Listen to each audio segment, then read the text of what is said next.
Hello guys, I am निकी और आप देख रहे हैं अपने YouTube channel IQ students point. Guys, जैसा कि वीडियो शुरू करने से पहले मैं आपको हमेशा इन्फॉर्म करती हूँ, तो हमेशा तो नहीं, 2-4 दिन से मैं आपको बता रही हूँ कि मेरी वॉइस थोड़ी ख़राब है।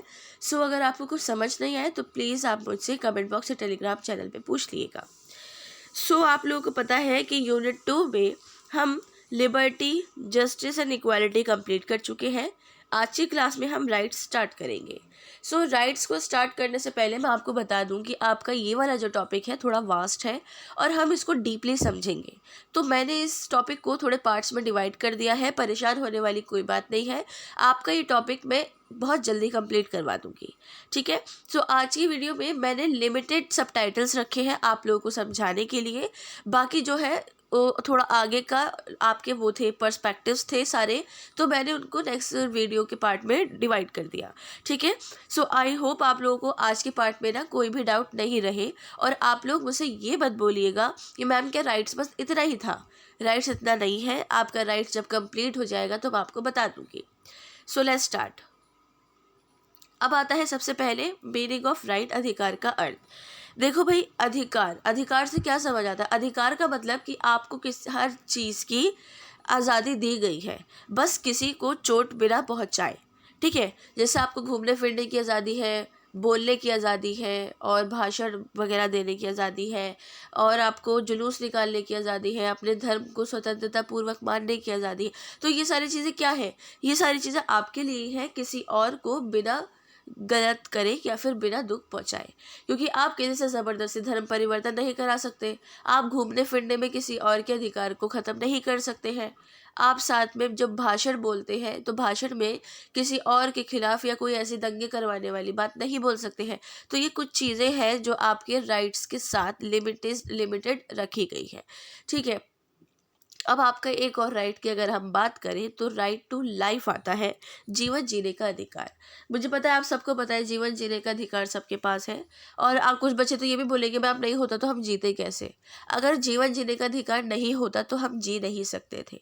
आर्टिकल 21 हमें यह अधिकार देता है कि हम राइट टू लाइफ, हम अपना जीवन जी सकते हैं, सांसें ले सकते हैं। क्योंकि जब बच्चा दुनिया में आता है, जब वो पैदा होता है, तो उसको सबसे पहला अधिकार यही मिल जाता है और उसके बाद उसको सारे अधिकार दे दिए जाते हैं। स्पेशली उसको कोर्ट में जाके अधिकार नहीं मांगने पड़ते। जब वो दुनिया में आ जाता है तो उसको ऑटोमेटिकली अधिकार जो है सारे मिल जाते हैं। ठीक है। तो अधिकार को क्या बोला जाता है कि अधिकार जो है राज्य और इंसान के बीच का रिलेशन माना जाता है। ठीक है। राज्य का और व्यक्ति के बीच के संबंध माने जाते हैं। ये बोला जाता है कि इस संबंध में सिर्फ राज्य की ही रिस्पॉन्सिबिलिटी नहीं होती कि वो आपके राइट्स को देखे। ठीक है। अब इसके लिए दो दो फिलोसफर्स हैं। सबसे पहला तो हमारे प्लेटो है। प्लेटो का जो नज़रिया है ना, वो क्या कहता है? वो सबसे पहले तो कहता है कि पॉलिटिकल साइंस जो है हमारा, जो जैसे कि ट्रायंगल है। ठीक है। पॉलिटिकल साइंस जो है पॉलिटिकल थ्योरी और पॉलिटिकल फिलॉसफी पर डिपेंड करती है। तो ये जो हमारा पूरा ट्रायंगल है, ये पी का, आप इसको अच्छे से याद रखो, अपने नोट्स में मेंशन करना कि पॉलिटिकल साइंस, पॉलिटिकल थ्योरी और पॉलिटिकल फिलॉसफी, ये तीनों एक दूसरे पर डिपेंड है, ये तीनों एक दूसरे के बगैर अधूरी है। तो प्लेटो ने इस चीज़ को रखकर बोला कि अगर आप लोग पॉलिटिक्स दुनिया में है तो पॉलिटिकल थ्योरी लोग लिखते हैं, और वो लिखते कौन है? पॉलिटिकल फिलोसफर्स लिखते हैं।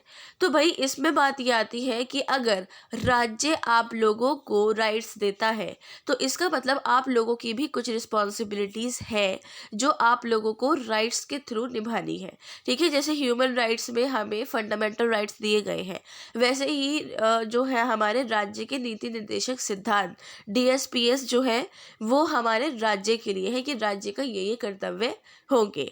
ठीक है। तो अब हमारे कर्तव्य क्या कि राज्य ने तो हमें अधिकार दे दिए, अब हमारी रिस्पॉन्सिबिलिटी है, हमारी कैपेबिलिटी है कि हम उन अधिकारों का हनन नहीं करें, हम उन अधिकारों से गलत फ़ायदा ना उठाएं, किसी और को चोट ना पहुंचाएं। तो ये सारी चीज़ें जो है ये हमारी रिस्पॉन्सिबिलिटी मानी जाती है। दूसरे फिलोसफर है हमारे जॉन लॉक। जॉन लॉक भी यही कहते हैं। जॉन लॉक सिर्फ रिस्पॉन्सिबिलिटी पर फोकस करते हैं। वो कहते हैं कि भाई इंसान की रिस्पॉन्सिबिलिटी ही सबसे बड़ी चीज़ है।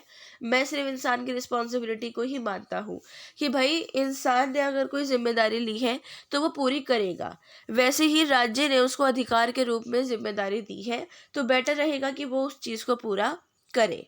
अब अधिकार को अगर देखा जाए तो मेन उसमें क्या देखा जाता है कि अधिकार व्यक्तियों से संबंध रखते हैं, इसलिए वो राज्य के नहीं होते हैं।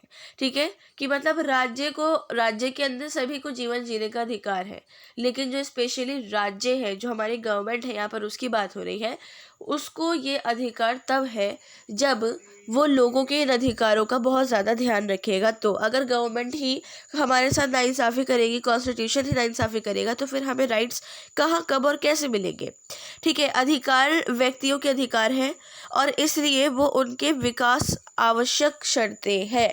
ठीक है, कि मतलब अधिकार जो है लोगों से रिलेटेड अधिकार माने जाते हैं, इसलिए ही उनके डेवलपमेंट के लिए बहुत ज़रूरी है, बहुत ज़्यादा ज़रूरी है।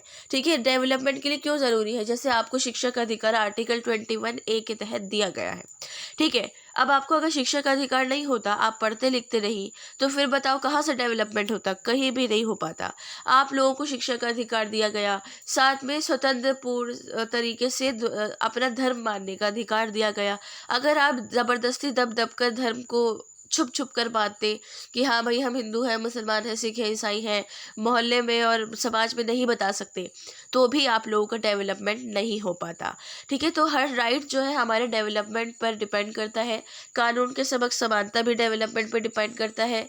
धार्मिक स्वतंत्रता का अधिकार, समानता का अधिकार, सभी हमारे डेवलपमेंट पे डिपेंड करते हैं। ठीक है, ये था आपका पूरा अधिकार का अर्थ। ठीक है, तो अधिकार के अर्थ में आपके पास अगर डेफिनेशंस वगैरह है तो आप लिख सकते हो, अदरवाइज स्किप कर देना, कोई इशू नहीं है इसमें डेफिनेशंस लिखना, क्योंकि इसके अंदर जो मैंने आपको दो फिलोसफर पढ़ाए हैं ना अभी, एक तो प्लेटो है और एक जॉन लॉक है, तो इन दोनों की ही बात को अगर आप आंसर में मेंशन कर दोगे तो ये काफ़ी हेल्पफुल रहेगा।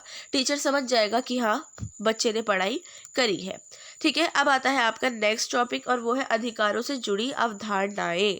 ठीक है, अधिकारों से जुड़ी अवधारणाएं 3 तरीके की है और इन तीनों को ही आज हम बहुत डीपली समझेंगे।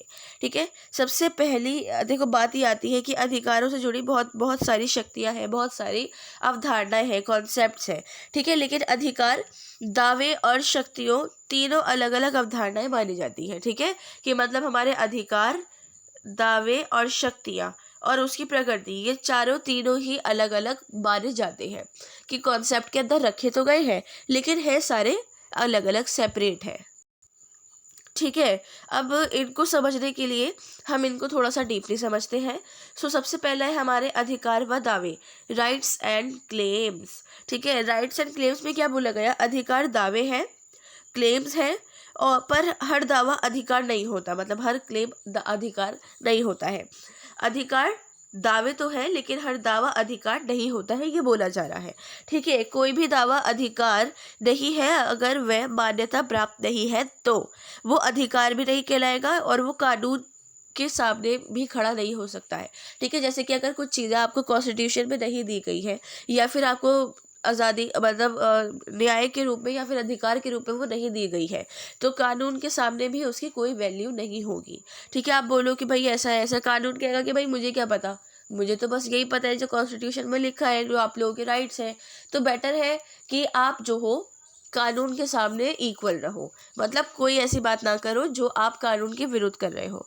ठीक है, दावों को मान्यता प्राप्त नहीं होती है और दावे जो होते हैं मतलब एक तरीके से वक्ती तौर के या फिर एक तरीके से इंसान की अपनी बनाई हुई चीज़ मानी जाती है। कानून रूप से जो बाध्य नहीं होते ना, वो बिल्कुल भी शक्तिहीन दावे माने जाते हैं, कि भाई शक्ति मतलब कोई पावर ही नहीं है उन दावों में। जाहिर है कि जैसे कि अब आपसे बोला जाए भाई आप आंसर खड़ा हो और सुनाओ मुझे, किसी एक बच्चे को मैंने खड़ा करा, अब अगर वो बच्चा मुझे आंसर ढंग से नहीं बताता है तो और वो बात को घुमाता फिराता रहता है, तो उसका मेरे क्वेश्चन से रिलेटेड कोई भी वैल्यू नहीं है, कोई भी पावर नहीं मानी जाएगी। वो बिल्कुल फजूल है, बिल्कुल बेकार है, वो कोई बस एक तरीके से टाइम पास करने वाली चीज़ है। तो वो चीज़ की मैं कानून हूँ और आप लोग वो दावे जो बिल्कुल गलत या फिर अपने मतलब से रखते हो, तो मेरे सामने उनकी कोई भी वैल्यू नहीं है, वो शक्तिहीन है, पावरलेस है। ठीक है, दावे जब समाज में माने जाते हैं तो अधिकार बन जाते हैं, और जब राज्य द्वारा माने जाते हैं तो वो लागू भी किए जाते हैं। तो अधिकार अच्छे, मतलब लागू किए जाने के बाद एक अच्छा अधिकार माना जाता है। ठीक है, अब जैसे कि आप बोलो कि मैम मुझे तो कानून के समक्ष समानता है, ठीक है, और आर्टिकल 15 के तहत मुझे जाति, रंग भेद और लिंग के आधार पर कोई भी समानता असमानता नहीं है। ठीक है, तो आप इसके साथ आंसर जोड़ रहे हो तो बाकी आंसर की तो कोई वैल्यू नहीं है, लेकिन जो आपने कानून के समक्ष समानता बोला उसकी बहुत वैल्यू है, उसको सामने रखा जाएगा। ठीक है, अधिकार दावे नहीं है, वो सामाजिक दावे माने जाते हैं। सामाजिक दावे इन द सेंस कि हम लोगों के लिए जो बनाए गए हैं, कानून के समक्ष समानता, धार्मिक स्वतंत्रता, शिक्षा का अधिकार, ये सारी चीज़ें। ठीक है, दावों की जो नेचर होता है वो एक तरीके से ये माना जाता है कि मतलब है ही नहीं। जब है कि हम कोई दावा करते हैं कि भाई मैं ये दावा करता हूँ, ये ऐसा होगा, तो हो सकता है कि उस दावे का कोई नेचर ना हो, उसका कोई स्कोप ना हो, उसका कोई फ्यूचर ही ना हो, वो दावा ऐसे ही बोले बाले में कर दिया गया, तो इसलिए उसको कानून के सामने नहीं रखा जाता है। ठीक है, ठीक है, अब बात आती है अधिकार व शक्तियों की। ठीक है, अधिकार और शक्तियाँ, राइट्स एंड पावर्स हमारी क्या बोलती हैं? राइट्स एंड पावर्स बोलती है कि अधिकार सामाजिक दावे हैं, वो पावर नहीं है। ठीक है, अब जो हमारा दावे वाला पॉइंट था वो उससे कनेक्ट होगा, और कनेक्ट होके पता लगेगा कि जब तक दावों की कोई वैल्यू नहीं होगी तब तक उसके अंदर पावर भी नहीं आएगी। तो अधिकार और शक्तियों में भेद करना पड़ता है। ठीक है, नेचर ने हर इंसान को अपनी अपनी नीड्स को पूरा करने के लिए पावर दी है। ठीक है, कि मतलब ये कह रहा है कि हाँ, इक्वल रूप में या थोड़ी बहुत कम बढ़ती रूप में, क्योंकि हर एक का आईक्यू लेवल जो होता है सेम नहीं होता है, हर एक का दिमाग सेम नहीं है, आदतें सेम नहीं है, हाइट सेम नहीं है, पांचों उंगलियां सेम नहीं है, तो भाई नाक नक्शा और कुछ भी सेम नहीं है। तो इसका मतलब ट्विंस का भी थोड़ा बहुत फ़र्क होता है, वो बिल्कुल भी सेम नहीं होते हैं। तो वो वाली चीज़ यहाँ बताई जा रही है कि नेचर ने हर इंसान को अपनी अपनी ज़रूरतों के हिसाब से उसको पावर दी है, और शक्ति एक शारीरिक बल है, और वो इंसान को उसके एज के या फिर उसके हिसाब से मिलती है। जैसे कि अगर एक बुढ़े इंसान को बोला जाए काम करे, और वही काम जो है जवान सेकंड्स में कर देगा, लेकिन जो बुढ़ा है वो थोड़ा टाइम में करेगा, because of age, because of अब उसका टाइम लिमिट, वो अपने टाइम पे सारे काम कर चुका है, वो अपने टाइम पे कर चुका है, अब उसको रेस्ट की ज़रूरत है। क्यों कहा जाता है कि बूढ़े माँ बाप का सहारा बनो? क्योंकि वो अपने टाइम पर आप लोगों को इस काबिल करके खड़ा कर चुके हैं। तो आप लोगों का फ़र्ज़ बनता है कि आप अपने पेरेंट्स का, चाहे बुढ़े भी क्यों ना हो, लेकिन आपको अपने पेरेंट्स का, उन्होंने खड़ा करा है आपको, आज आप कॉलेज के स्टूडेंट हो, अपने पैरों पर खड़े हुए हो, कोई बात नहीं, अगर अभी कमाते नहीं हो तो बहुत जल्द कमाने भी लगोगे, लेकिन माइंड में ये रखा करो कि हाँ, मेरी जो रिस्पॉन्सिबिलिटी है मेरे पेरेंट्स की, मेरी फैमिली की है। सिर्फ शादी होने के बाद ही रिस्पॉन्सिबिलिटी नहीं होती है, सबसे पहली रिस्पॉन्सिबिलिटी बच्चे की माँ बाप होती है, क्योंकि माँ बाप ने ही बच्चे को इस काबिल बनाया कि वो किसी अच्छे इंसान से शादी कर सके। ठीक है, तो ये वाली चीज़ की हर शक्ति का शारीरिक एक बल होता है, कि हर पावर का, कि इंसान, अब जो काम आपसे, अगर मुझसे कहा जाए कि आपके साथ रेस लड़ाऊं, छोटे बच्चों के साथ रेस लड़ाई जाए, तो भाई हो सकता है कि मैं हार जाऊं, क्योंकि मेरी जो पावर है, मेरी जो अब एज के हिसाब से वो कब होती जा रही है, और आप लोगों की एज के हिसाब से अभी बढ़ेगी, क्योंकि आप टीनेजर्स हो, आप लोग अभी अडल्ट होगे, आप लोगों को अभी अभी सब चीज़ें सहन करनी है, कि हाँ ऐसे काम, धूप में तपने में, पढ़ने जाना, ये करना, लेकिन आप वो सारी चीज़ें बर्दाश्त कर सकते हो। हाँ, अगर बाय बर्थ वीक हो या फिर वीकनेस है वो बात अलग है, खैर कोई ना, वो चीज़ें साइड कर दो। ठीक है, तो ये बोला जाता है कि अगर किसी इंसान के पास पावर है और उसको उसकी नीड नहीं है, तो इसका मतलब ये है कि उसके पास अधिकार मतलब है तो सही, लेकिन वो उसका यूज़ नहीं कर रहा है। ठीक है, आप लोगों को अधिकार जो है, काम करने का अधिकार भी दिया गया है। ठीक है, काम करने का अधिकार जो है आपको आर्टिकल 19 क्रॉस किसके तहत, ABCD या फिर जो भी है आप मुझे कमेंट बॉक्स में बताना, तो उसके तहत आपको व्यापार या फिर कोई भी व्यवसाय करने का अधिकार दिया गया है। ठीक है, तो उसके लिए कि आपका भाई जब आपको मिल गया, आपको है कि आप अपनी कोई भी एज लिमिट में किसी भी उसमें काम कर सकते हो। छोटे छोटे बच्चे भी काम करते हैं, फिर दिन में स्कूल जाते हैं, पढ़ते हैं, रात में काम करते हैं, या फिर जो भी वट। तो लेकिन बच्चा जो है अपनी मेहनत से, लेकिन ऐसे बहुत सारे भी लोग हैं जो बहुत बड़े बड़े होने के बावजूद भी दूसरों पर फलते फूलते हैं, अपना कुछ नहीं करते हैं। तो वो वाली चीज़ कि आपके पास पावर है तो इसका मतलब आपका अधिकार तो है, लेकिन आप उसका सही से यूज़ नहीं कर रहे हैं। ठीक है। एंड लास्ट पॉइंट है आपका नेचर ऑफ द राइट, अधिकारों की प्रकृति। अधिकारों की प्रकृति में आपसे क्या बोला जा रहा है कि भाई नेचर ऑफ द राइट में अधिकारों की प्रकृति को अलग अलग तरीकों से समझा जाता है कि अधिकार सिर्फ दावे नहीं है, वो दावे के रूप है। अब जो आपने ये पढ़ा इसके साथ इसको प्लस किया, फिर अब आपने जो ये पढ़ा इसके साथ इसको प्लस किया, ठीक है। ये तीनों आपस में जो है प्लस होंगे, आपस में ही लिखे जाएंगे। फिर आगे की अधिकार दावे हैं, लेकिन दावे अधिकार नहीं है। जो आपने इसमें जो फर्स्ट लाइन पढ़ी, इसमें जो फर्स्ट लाइन पढ़ी, उन सबको मिलाकर नेचर ऑफ द राइट में लिख दिया जाएगा। ठीक है। तो ये सब जो है नेचर ऑफ द राइट में आप लिखोगे, अच्छे से टीचर को समझा सको कि हाँ जी अधिकार के दावे लिखे, अधिकार के दावे को कनेक्ट करा अधिकार की शक्ति से, और अधिकार के दावे और अधिकार की शक्ति को कनेक्ट करा अपने प्रकृति से।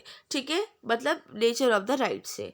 तो इसमें आगे है कि अधिकार सामाजिक दावों के रूप में इंसानों को मिलते हैं और उनके डेवलपमेंट के लिए उनको दिए जाते हैं।